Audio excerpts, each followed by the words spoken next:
Hare Krishna, everyone. I welcome you all on my channel, which is all about Sri Krishna consciousness. And in this video, I will recite all the verses or texts of the chapter 5 of Shrimad Bhagavad Gita.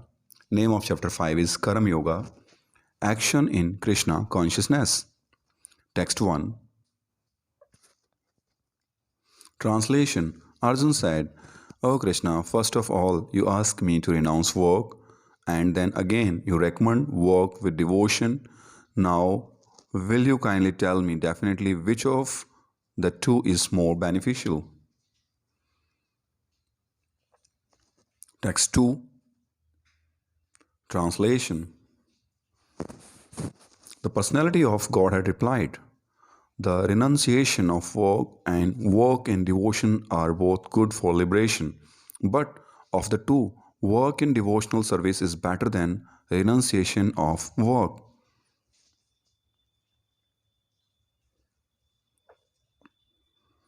Text 3. Translation. One who neither hates nor desires the fruits of his activities is known to be always renounced.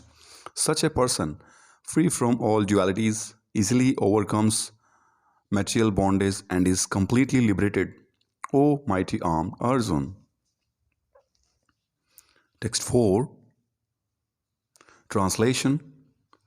Only the ignorant speak of devotional service, Karma Yoga, as being different from the analytical study of the material world, Sankhya. Those who are actually learned say that he who applies himself well to one of these paths achieves the results of both. Text 5. Translation.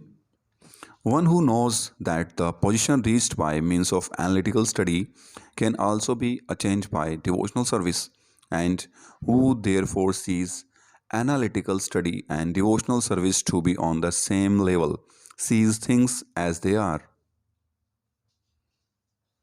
Text 6. Translation. Merely renouncing all activities yet not engaging in the devotional service of the Lord cannot make one happy, but a thoughtful person engaged in devotional service can achieve the supreme without delay. Text 7. Translation. One who works in devotion, who is a pure soul and who controls his mind and senses, is dear to everyone, and everyone is dear to him, though always working. Such a man is never entangled. Texts 8 and 9. Translation. A person in the divine consciousness, although engaged in seeing, hearing, touching, smelling, eating, moving about, sleeping, and breathing, always knows within himself that he actually does nothing at all.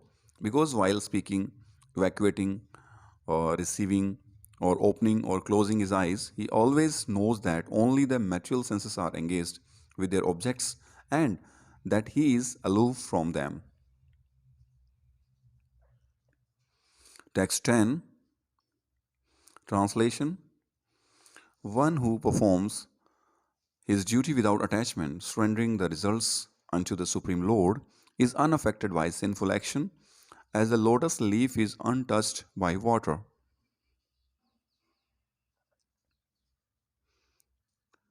Text 11. Translation. The yogis, abandoning attachment, act with body, mind, intelligence, and even with the senses only for the purpose of purification. Text 12. Translation. The steadily devoted soul attains unadulterated peace without he offers the result of all activities to me, whereas a person who is not in union with the divine, who is greedy for the fruits of his labor, becomes entangled. Text 13. Translation: when the embodied living being controls his nature and mentally renounces all actions, he resides happily in the city of nine gates, the material body, neither working nor causing work to be done. Text 14. Translation: the embodied spirit, master of the city of his body, does not create activities, nor does he induce people to act, nor does he create the fruits of action. All these is enacted by the modes of material nature. Text 15. Translation: nor does the Supreme Lord assume anyone's sinful or pious activities.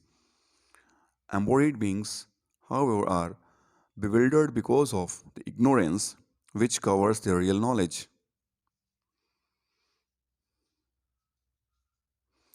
Text 16. Translation: when, however, one is enlightened with the knowledge by which nescience is destroyed, then his knowledge reveals everything as the sun lights up everything in the daytime. Text 17. Translation: when one's intelligence, mind, faith, and refuse are all fixed in the Supreme, then one becomes fully cleansed of misgivings through complete knowledge and thus proceeds straight on the path of liberation. Text 18. Translation: the humble sages, by virtue of true knowledge, see with equal vision a learned and gentle Brahmana, a cow, an elephant, a dog, and a dog eater. Text 19. Translation: those whose minds are established in sameness and equanimity have already conquered the conditions of birth and death. They are flawless like Brahman, and thus they are already situated in Brahman. Text 20. Translation: a person who neither rejoices upon achieving something pleasant nor laments upon obtaining something unpleasant, who is self intelligent, who is unbewildered, and who knows the science of God, is already situated in transcendence. Text 21. Translation: such a liberated person is not attracted to material sense, pleasure, but is always in trance, enjoying the pleasure within. In this way, the self realized person enjoys unlimited happiness, for he concentrates on the Supreme. Text 22. Translation: an intelligent person does not take part in the sources of misery which are due to contact with the material senses. O son of Kunti, such pleasures have a beginning and an end, and so the wise man does not delight to them. And so the wise man does not delight in them. Text 23.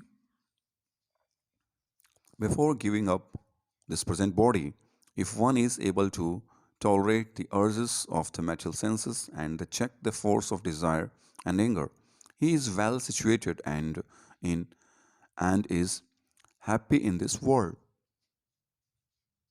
Text 24.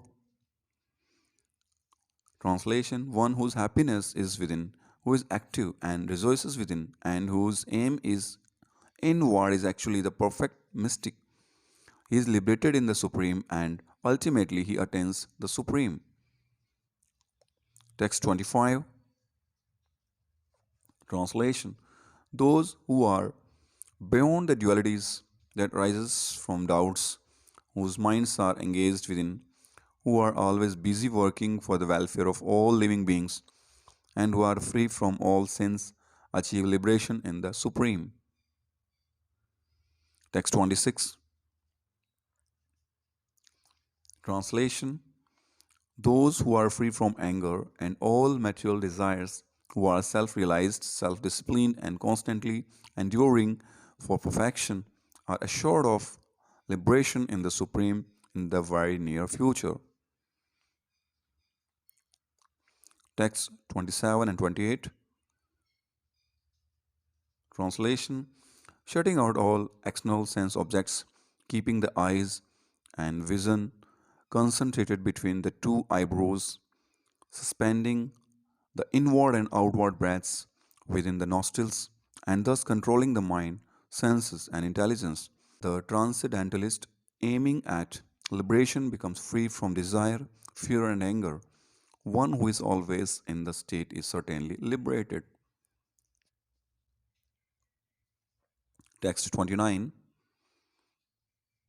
A person in full consciousness of me, knowing me to be the ultimate beneficiary of all sacrifices and austerities, the supreme lord of all planets and demigods, and the benefactor and well wisher of all living entities, attains peace from the pangs of material miseries. Here we have completed the English translation of all the texts of this chapter 5. In the next video, I will start chapter 6. Hopefully, you have liked this video, and don't forget to subscribe this channel, and also don't forget to share this video to your friends and relatives. Thank you so much. Hare Krishna.